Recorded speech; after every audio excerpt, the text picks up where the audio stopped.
You are listening to I Am Refocused Radio with your host, Shamaya Reed.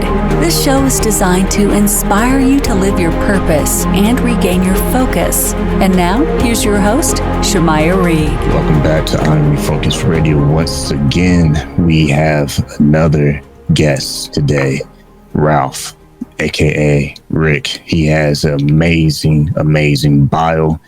He is someone who serves. So I want to say thank you for your service. Thank you for what you've done for this country, United States. Sure. But you also have a ton of books, man. And these are not just some random books. You have power-packed action in these books. And it's very authentic to what you did in your previous career. And I can't wait to dive into some of the projects that you have been able to do. First and foremost, I want to say thank you for being able to clear your schedule to talk to our viewers and listeners, because you have a new recent project, Vital Mission, that is the fourth Jake Fortina. Hope I'm saying that right. Perfect. And I want you kind of just break down what sparked that whole movement, because I know everything has a humble beginning. So when you think about the first book project, kind of take us back real quick and share with us, what did that process look like for you?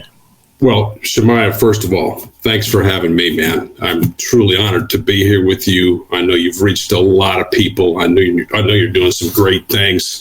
So I'm quite humbled to be able to have this opportunity at the end of the day. So thank you very much for that.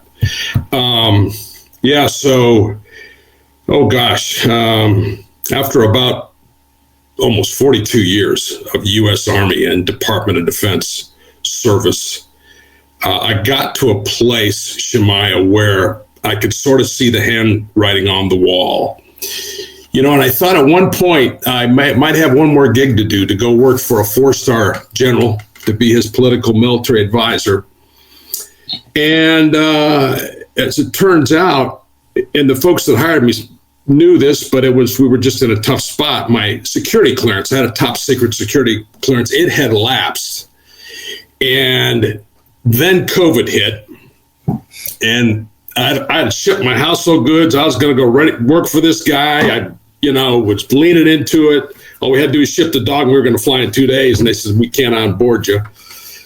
And I started having heart issues, and I started having blood pressure issues, and my wife looks at me and she goes, Rick, I think the universe is screaming at you to retire. And so I was at a place where I knew that I wanted to do something else. I had already written a memoir about my time as the U.S. Defense Attaché to France, the senior U.S. Defense representative to France in the embassy in Paris for 4 years. And it was pretty well received. But I wanted to tell more of the story, and I kind of decided I wanted to go down a fiction road, because it would allow me to also add a little bit of a plot, if you will, a little bit of Hollywood, and it would be a little bit less onerous of having to have everything vetted by the Department of Defense and everybody else and their brother, because my first book had to be checked out by 8 departments and agencies. And even my first 2 novels had to be checked out by 4, so there was that. But I said, I'm going to try this fiction thing. And I wrote Major Jake Fortina and the Tier 1 Threat. And one of the reasons I wrote it, Shamaya, was I wanted to be able to tell people about all the behind the scenes work that goes on between our armed forces, between our law enforcement, between our intelligence people, between our diplomats out there in the embassies, everybody that's deployed out front. And there are all these peoples in our embassies that are working together to take care of quelling national security threats every day. So I wanted to get that story out there. I also wanted to talk about one of my passionate subjects, one of our great non-commissioned officers, our sergeants that are in our military. We have some of the best frontline leaders in the world, and we would not be the armed forces today without our sergeants. I also wanted to talk about our family members, and what they had to go through, what they have to go through, being married to a service member. That was very important to me as well. And then finally, I wanted to add a little bit of culture from places that I've lived in, Germany, France, Italy, I've deployed to Afghanistan. I deployed to Kosovo. I did some of that other stuff. But I wanted to talk about some of those aspects of living in other places. And maybe, like I like to tell people, it was kind of my mantra to want to, first of all, entertain. Books have to be entertaining. You got to have a plot. You got to make it exciting. You got to make it interesting.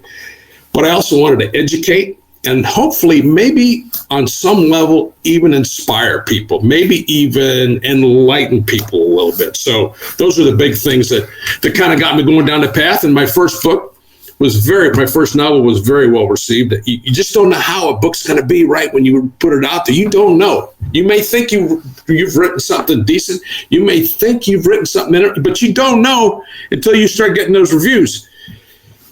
And daggone it, I had, 4.8, 4.9 stars for a long time. I'm hanging right around there now with all my books. So people have really liked it. And one of the things they've liked is the authenticity aspect. I try to keep it real. My guy, Jake, he's a regular dude, if you will. And he finds himself in irregular, challenging circumstances, and he's got to overcome those, and he's got to use his wits, and he's got to use his dedication. But he's also a person who, he's got family issues he's got to deal with. He's a faithful guy, so that keeps him going, gets him through all this stuff, but he's not going to face any less challenges than anybody else on this planet at the end of the day. So my guy, Jake Fortina is not a guy who's going to walk into a room, with 15 bad dudes in front of him and take care of business in 40 seconds. That's not him. Okay. And you know what? There have been some great genres out there that have made tons of money in Hollywood, but that's not my guy. My guy's more of an authentic guy who's really got to deal with everyday's life challenges. And I tried to put as much of my past into the book, but even that said, 1/3, 40%, 1/3 roughly is still the plot, and it's still Hollywood, and that's kind of how I get to write some exciting stories. So that's kind of what, and it's been fun. It's been challenging, as you can well imagine, especially getting the word out about the books, but creating books is a wonderful journey. I remember in my first book, I would wake up sometimes when I thought I was done with a book every morning about 4:30, and I would get what I would call spiritual downloads. It's like the Almighty's talking to me and saying, hey, you need to change this particular chapter, or you need to write this a different way. And this went on for like almost 6 weeks. I used to, I tell people I used to try to remember it when it would happen at 4 a.m, and then I always forget it. 2 hours later, I completely forget what was said, or what I thought about. And then I tried to record it on my phone, but then I was afraid of waking up my wife. And so I just started getting up early in the morning, which I think is the best time of day for me, is to, without getting off the tangent too much, it's my quiet time. It's my time to get into the good book, and that sort of thing, and start my day that way. But yeah, so I love the creation part of writing. It's challenging, and along the way, I learned a thing or two as well. So. No, I think everything you said ties together, because when you talk about having those moments where you wake up and you feel like you're just being spoke to, it's funny you said that, because I actually experienced those situations where I'll randomly wake up and I feel like someone's been trying to reach me or communicate to me to have me do something. It always goes to like, it's trying to nudge you to do something. And that's a perfect point in your whole interview, because I feel like that's why your books are doing so well, because there is always something in the background that's, if you will, like your North Star. That's right. It's like when the show is growing back in the day, because 2017 is kind of like old to some people now. It's time moves, but we have to see if we're making progress, because there are times where even though the years are going by, if we're not careful, we are not growing in those years. Man, you got that right. That's to you with your military background. Sir, it's a learning journey. It's a learning journey. I'm still learning, and I think just from a learning perspective, I humbly believe that it's important for people to stay curious at the end of the day, because it's just part of the journey, right? And try to be aware, prayerfully aware even, of the signals out there that are telling you, that are there. The voice that's saying this is the path you need to be on, and keep walking. Try to keep walking in that light, if you will, too. So, but it's a constantly evolve. I don't think you're the same person you were 20 years ago, and I certainly would hope I'm not at the end of the day. So it's a definite journey, no doubt about it. When you think about how you develop your characters in the books over time, how much did the research and your personal experience being in the military help you navigate those plot twists? Were they planned or were they just surprise? How did you map that out? Oh, wow. That's like three questions inside of one question. Mapping out, let's just start with that. What in the writing business, there are what are called pantsers and planners. And you can imagine what a pantser is, somebody who flies by the seat of their pants, right? They got an idea, a rough idea, and they start writing, right? And some people can do that. James Patterson's of the world, he can do that, but now he's also doing outlines. There are other folks that can, Stephen King, I understand, is a complete pantser. The guy can just have an idea, have a general concept, have a general vector, and start and going after it. I can't do that. So what I end up doing, Shemaiah, is I will write like 50 scenes. I also have a general idea of a story. I've got a good idea of kind of a beginning and a rough idea of an ending. But the hardest part is getting between the two along your journey. So what I do, what works for me, is I will write out like 50 scenes.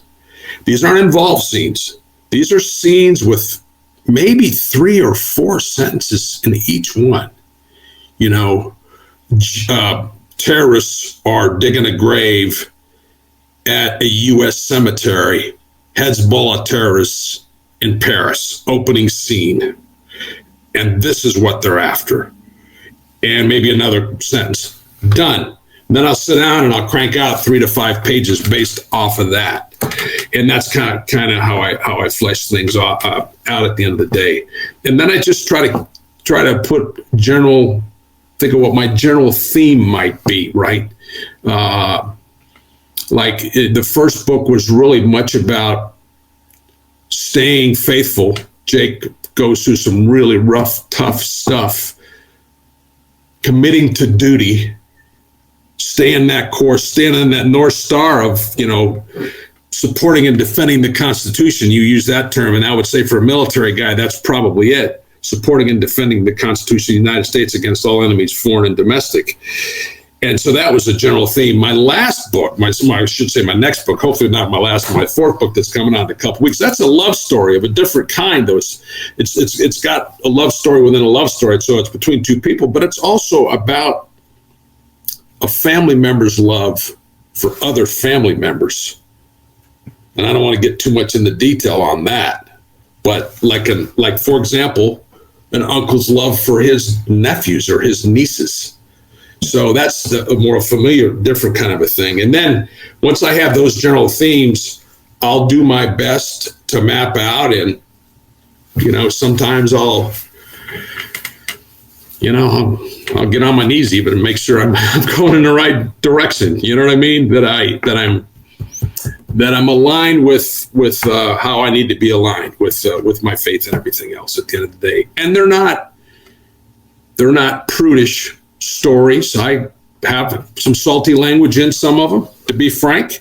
I had my first book checked out by a dear friend, former commander of the 173rd Airborne Brigade. He'd been in combat in Afghanistan and everything, and he read it. And he goes, Rick, soldiers don't talk like that. And I knew he was right. And so I adapted some of the language in there and made it a little saltier in places, because I know that some situations that stuff comes out. So It's not going to be, some vanilla prudish story. And I had another friend, he's a retired 2-star general, actually. He read the book and he goes, Rick, I think the book reads about a G right now. You need to crank it up to PG-13. I go, okay, I hear you. You're right. And so I did put a mild sex scene in the first book. And I had a lady locally come up to me. She goes, did you have to put that scene in there? It's mild, I know, and all this stuff. She goes, I know, it sells books, all that stuff. And she was very gracious about it. But, I basically explained to her that I just had to meet that part, make that part a little bit, realistic without crossing some lines at the end of the day. And you know what I'm talking about. So, yeah. Well, it's funny you say all that because I literally been talking about this part of all year in 2025. Everyone has been on this show. Obviously since beginning, but I'm just saying I've been noticing the pattern is people want realness. We live in a time where, please don't say it's mine, but I'm gonna say it anyway.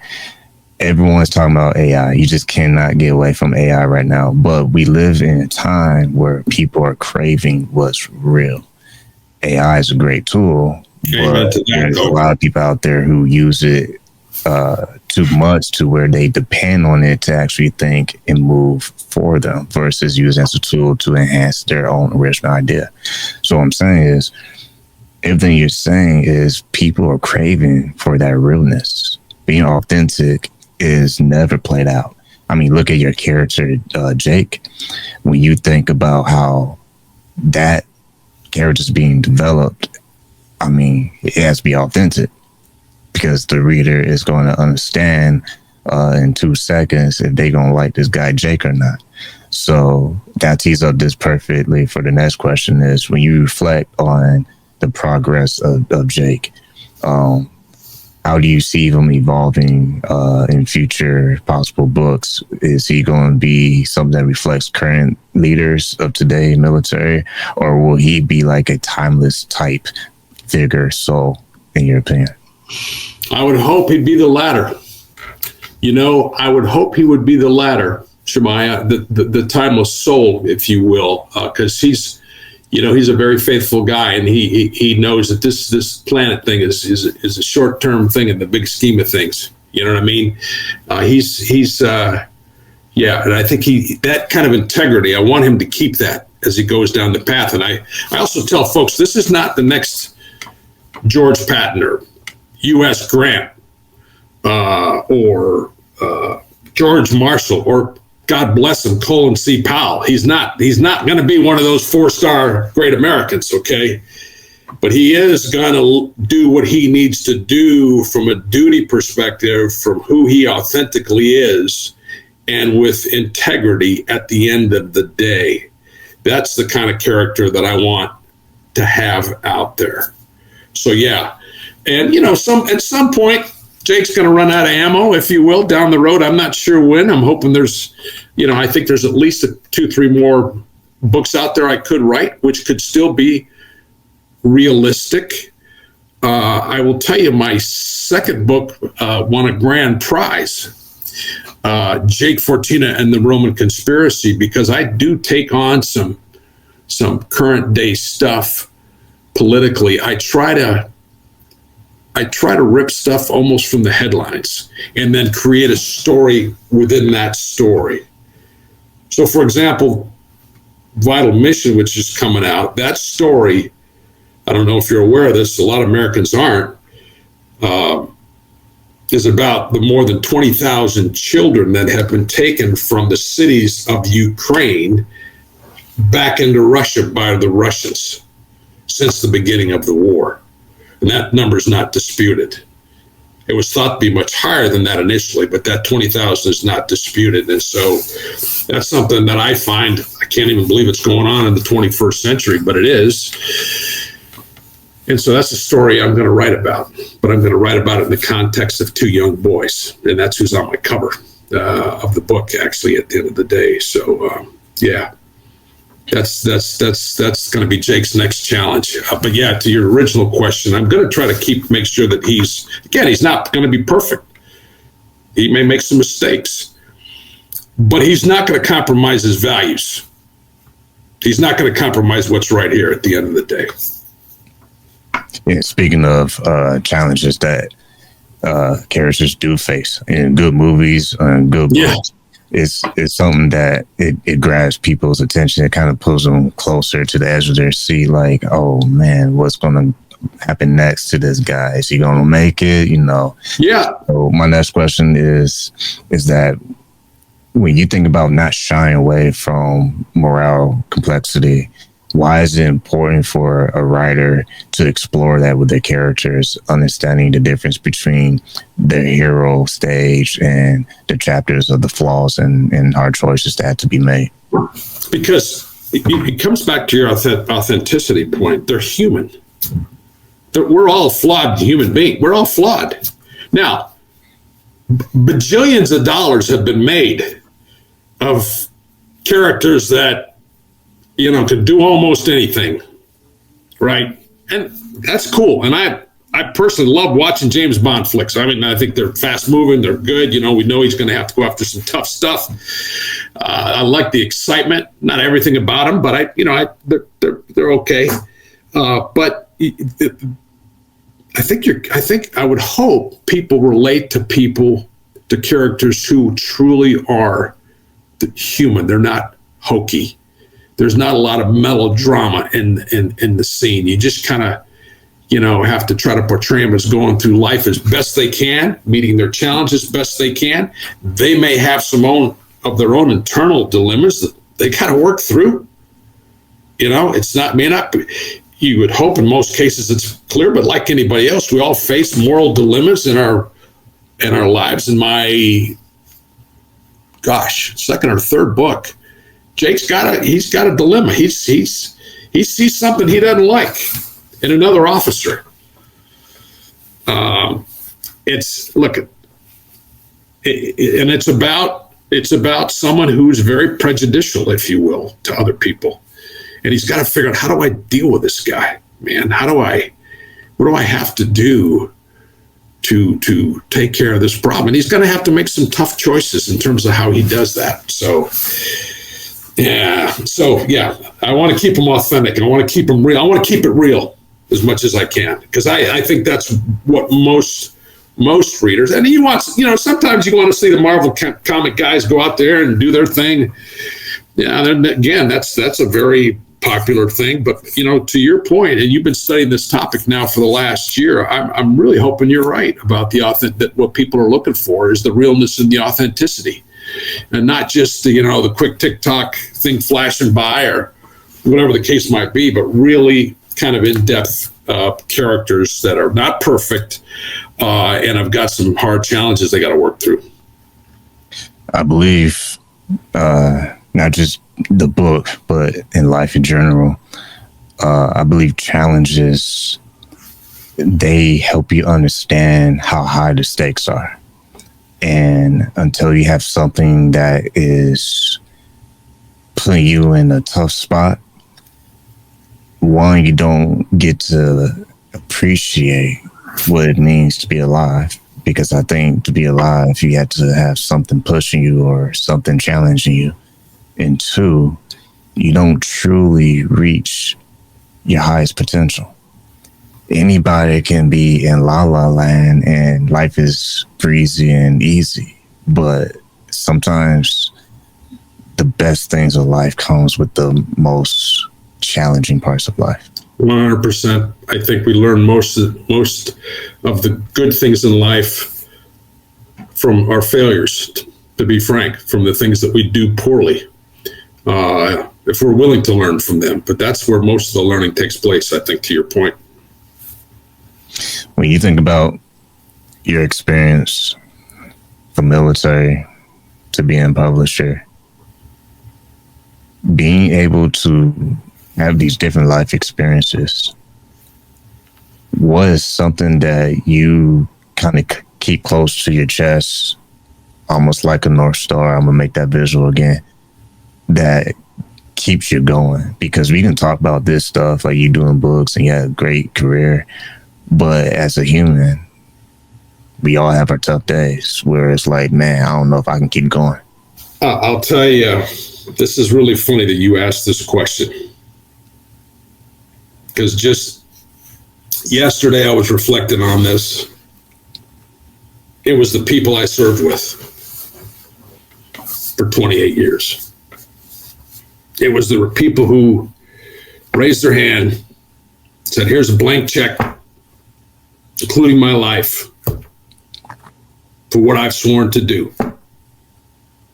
And especially, but even later, but really, when I was a junior officer, when I was a captain, junior captain, 25, 26 years old, and had 120 soldiers standing in front of me, every color, every background, mostly middle class, though, I'll say, socio and lower middle class, socioeconomic. We had a few guys that came from money. I remember I had one guy who had a Porsche because his dad was super wealthy and all this, but they were just, that fabric of America. That's what it was to me. I had people with hyphenated, backgrounds, Japanese American, African American, British American, even in my unit. And I just took it as a huge, huge blessing to be able to get up every morning, strive with those people, train. We were standing off against the Soviet Union back then in Germany. We were training once a month to go off our garrisons and take on the Russians, even back then, in the Warsaw Pact, the Soviet Union. We were all in there for a common cause, and we respected each other. And even on some level, we loved each other. And that, to me, is priceless. It's priceless. And then along came my family, and they were part of the journey with me. My kids, my wife. When I was later a battalion commander, and you have a little bit of a broader view. And I was just so grateful that I was put in that position to lead Americans who had volunteered to do what they were going to do. And that sort of thing sustains me, and it will until I take my last breath, quite frankly. Remember a guy, I'm bad with names, by the way, so don't ask the name. But yeah. He was a Air Force. I'm not getting more detail because I don't want to say, I got you. Hey, you forgot me. He said something very powerful. It was literally at the barbershop after an interview. A lot of good talking goes on there, my brother. I'll tell you. I talked to my guy quite a bit, but go ahead. And he talked about all the amazing things he's done in his career and the records he broke, the histories he was able to make as African American. He said it was the dash. That's the most important thing. It's not the day you're born, the day you die. What happened in that dash? And I know he probably got that great wisdom for someone else or some other. Yeah, for sure. But that's really, I started thinking about that when you said all you said. I said that hit home. Because I love that. He said what he said is, what are you doing in that dash? It's not where you were born or where you grew up or what other excuses you want to paint and get. Man, I love it. I love it. And what this is you in the dash. I love that. And this may sound a little corny, but we all have the gift of choice. The Almighty's given us that gift. Faith is a gift too. But we've been given the gift of choice to do every day, every minute, every hour, to do what we want to do. Now, there are limits. There are, of course, certain limits. We can't fly. We can't, I can't say that I'm going to go be the ambassador to country X tomorrow or whatever. That ain't going to happen. But in terms of living our daily lives and trying to figure out where we're trying to go, we have a lot of choices to make every single day. And a lot of it's about that dash that you're talking about and how that dash ends up being, completed at the end of our run which is that's another metaphor almost, the dashing run at the end of the day. So last thing I'll say in closing this out is the older I get, the more, and I'm still young, I don't have that much gray hair right now, but the more you start to realize you don't know how much you will miss something that's valuable until it's gone. And that will hit you like a ton of bricks. And it's always a good thing. What I mean by that is, until you know that pain of a ton of bricks hitting you because you didn't appreciate something that was valuable, and now it's gone, you can't go back in time and say, man, I wish I would have took that as value. You now have the gift and responsibility to help others be enlightened so that they don't get hit with a ton of bricks. Maybe they just get hit with a couple bricks. You know what? What you said is so profound, man. It is so profound. And I'm sure a lot of parents end up this way. When my older daughter, my first one, walked, was left the roost to go to school, left the house. You think, did I do enough? Was I good enough as a father? Did we spend enough time together? And it really recalibrates. And as you said, as you, it's the title of your podcast, man. It's refocus. It really refocuses you and say, okay, now how can I be better at this? I still got a long run to make here. Now, how can we do a better job every day? But it comes back to the lessons we were talking about before, that they sometimes teach you, for those that truly have open hearts and so forth and minds and want to learn, can teach you so much. Life is a vapor. It's here one moment and it's gone the next. Yes. And that's why I do this show.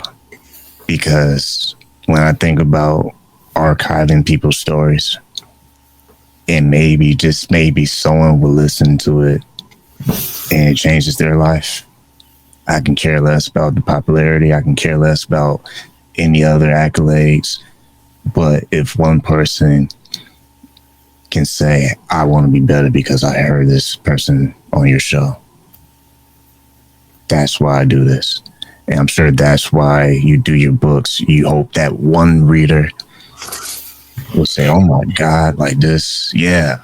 Well, again, oh, you know how you have that is profound. It just does something to you. It shows a very, very serving heart on your part, and it shows integrity. And I think it shows a ton of wisdom too at the end of the day, because, all the things we collect and all that stuff, we're not taking that with us. But what you just described, that's enduring. That is definitely enduring. It's great. I don't talk about my older brother a whole lot for some reasons. But one thing that he has taught me is that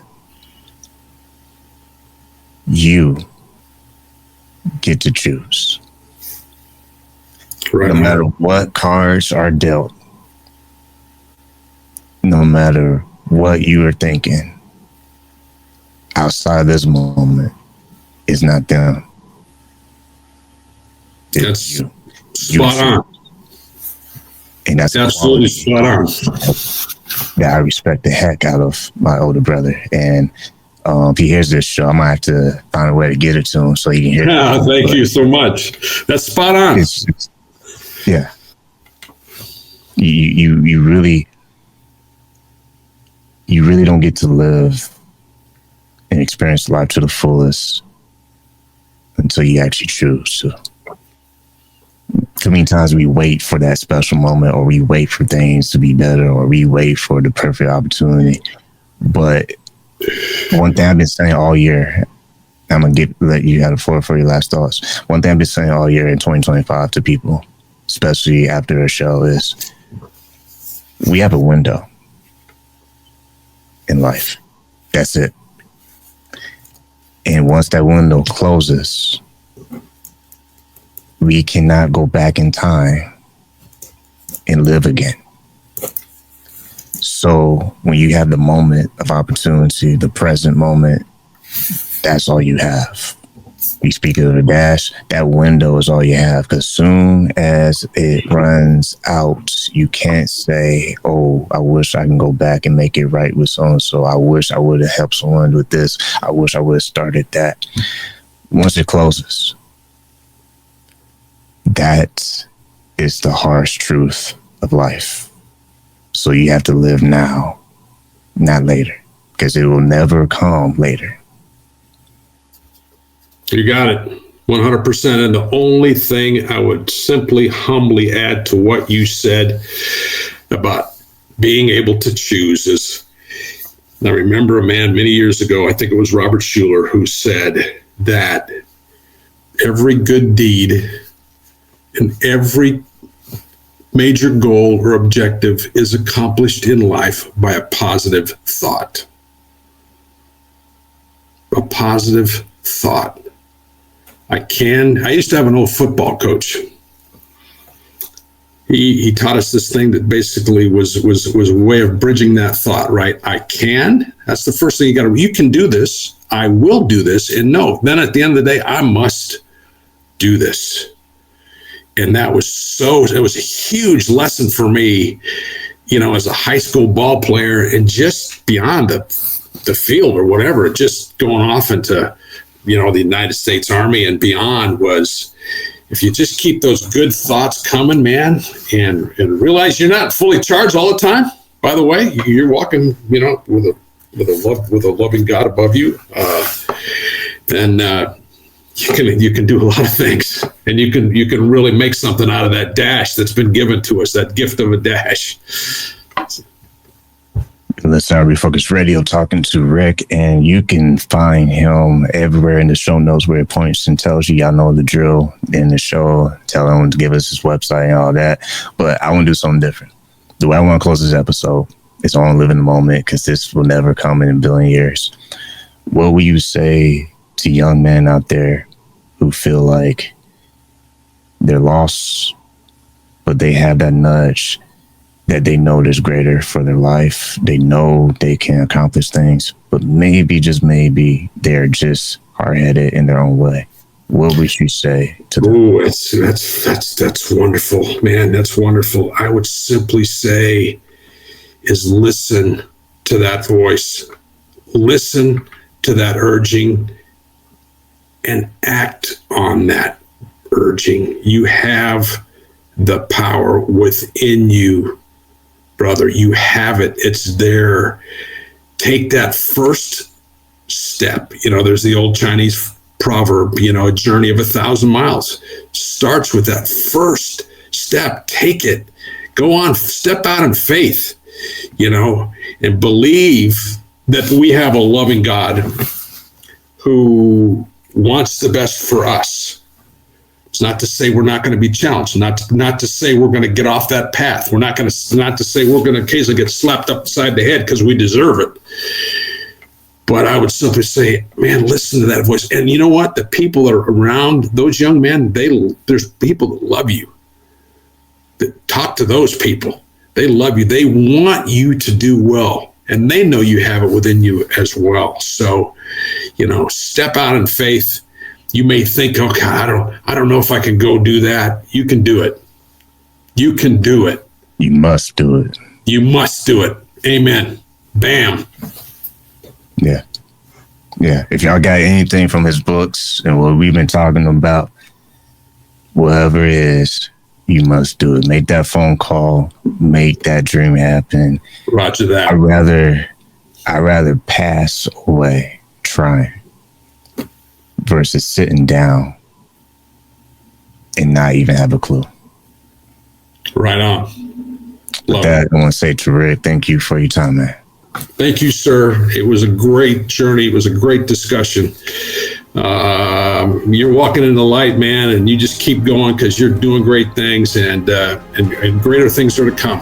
I'm sure of that.